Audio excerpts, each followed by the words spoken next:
talk about different lengths, different things of what you get with different guns.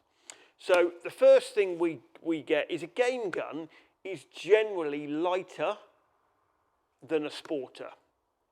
A trap gun is generally the heaviest of the lot. And that's because when you're shooting trap or down the line or anything like that, all you're doing is you're moving a little bit. When you're shooting sporting, you're moving a bit more. When you're going game shooting, you want to carry a gun around in a field. You want to carry it around all over the place, so you want a slightly lighter gun. So I'm going to pick this Heritage Browning up. And generally a game gun is side plates, generally mean they come, this is side plated. You can get side locks, you can get side plated, you can get box locks. Box lock is generally where the gun is in that box. A side plate is where the side, it comes down to the side. Generally you get side plates more on game guns than you do on sporters. You do them, all the manufacturers, Browning, Bretta, they do side plates in sporters, but generally it's the game shooters. They like something with a nice piece of wood and some nice engraving. So when you come to the Bretta, you get the Bretta EELL, and you get this Heritage, which is, before you go into the handmade stuff, these guns are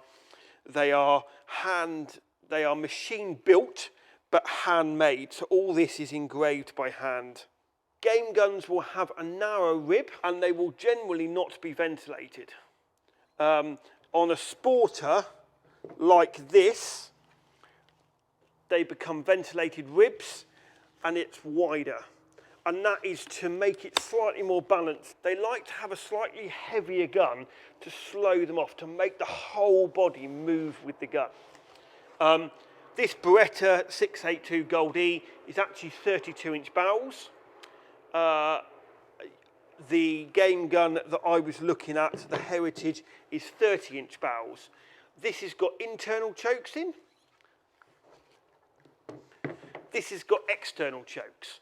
One of the reasons why people like external chokes and why sporters come with it is when a clay shooter gets to each stand, and sporting shooters do like to change the chokes depending what target they are. They're a lot easier. All you have to do is undo them finger tight. So literally your fingers will just undo them like that. Where most game shooters, they're not bothered about changing chokes. You have a key in the box. You can change your chokes in a key. This is a 32-inch gun. A lot of people do like 30 inches, 28 inches. Generally, a lot of game shooters tend to go for a 28-inch because they don't want it too heavy in the muzzle here. A lot of some clay shooters like 32-inch, but personally, if you're a real big, heavy bloke, you generally want a fairly heavy gun just to slow yourself down. So Browning do the XS and they do the Pro Sport. So the Pro Sport is this one here.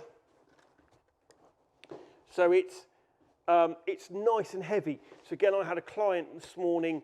He looked at this, between this and the XS to buy. He actually went away with the XS because he felt that the XS was a little bit more smoother. And there's nothing wrong with these, but if you're quite big and you're big-handed, you kind of want something to get hold of. And the same thing, that might prefer you to have a 32-inch. It just slows you down. Because if you're quite a big chap and you're shooting a crosser, you generally, sometimes you'll throw the gun with something less. So that's really where 32-inch comes into it. Generally, people don't really go to 32 inches that much, but we do sell a few of them if they're that sort of bigger chap, basically. Slightly different sporter. This is a Bretta Sporter. Again, this is a sporter, so it's got a wider rib. It's a little bit more, a bit like the Browning grade ones, but this is kind of the basic Bretta that you can get, which is a good average. So most people will start with 30-inch multi-choke if they want to start. 28-inch if they're going to do a little bit more game shooting than they are sporting. But generally, if you're just going to go out and shoot rounds of clays, 30 inch is probably a little bit more where you get. But this is where, as I've said in my previous, you don't necessarily want to go to your gun shop. You go to a shooting school to buy your gun, because that's where you can go out. The bloke this morning travelled 2 or 3 hours to come up. He tried 3 different guns. He went away with 1 gun. Go book yourself a time slot and go and have a look at the shooting schools, because they will spend time with you. They've got the time, they've got the demo guns to go through to find out whether you want 28-inch, 30-inch, game gun, sporter, what you need, that sort of thing. Then you've got a trap gun. A trap gun is slightly different, because you're always generally having your gun in your shoulder when you're shooting trap. Most of the trap guns are fixed choke and they're full and full. And that's because all you're generally shooting is a going away bird. Generally, you've got a really thick forend, so a very wide forend. If you look at that forend there, so if you look at that forend, it's quite wide compared to looking at a sporting forend. So that's a trap forend, that's a sporting forend. So generally, if you look at that, it's a lot thicker there, because all you're doing is you're moving it like that. Whereas a sporting forend or a game forend is a lot more slimmer.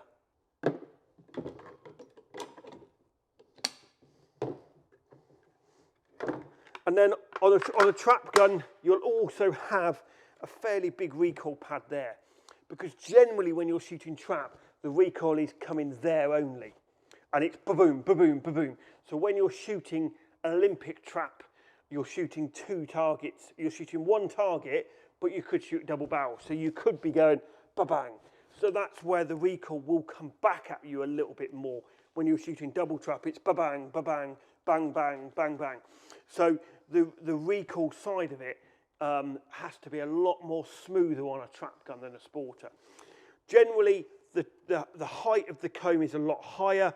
So that's the biggest thing really, is the height in the comb, and you have a thick forend, and generally they're heavier. You can have a Monte Carlo stock, which basically comes up like that and goes down like that. Generally, you don't see many of them anymore, because adjustable combs have really taken over that. So the other question that we get asked on this channel is,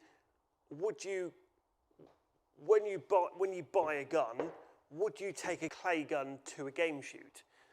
With the best in the world, you can shoot any gun at any discipline.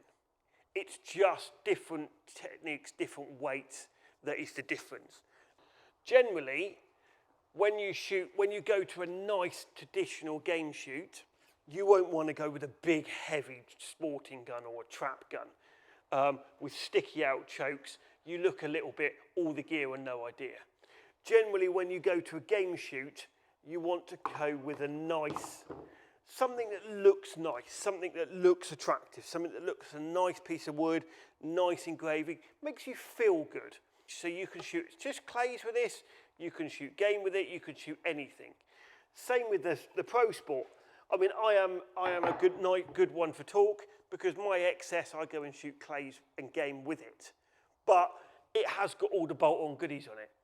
So if you want to be traditional, it's not possibly the right thing. You can do it with anything. Generally, people will have a game gun and a clay gun. When you shoot clays, people want to have that little bit of weight to slow you up and steady you up and make you shoot nicely.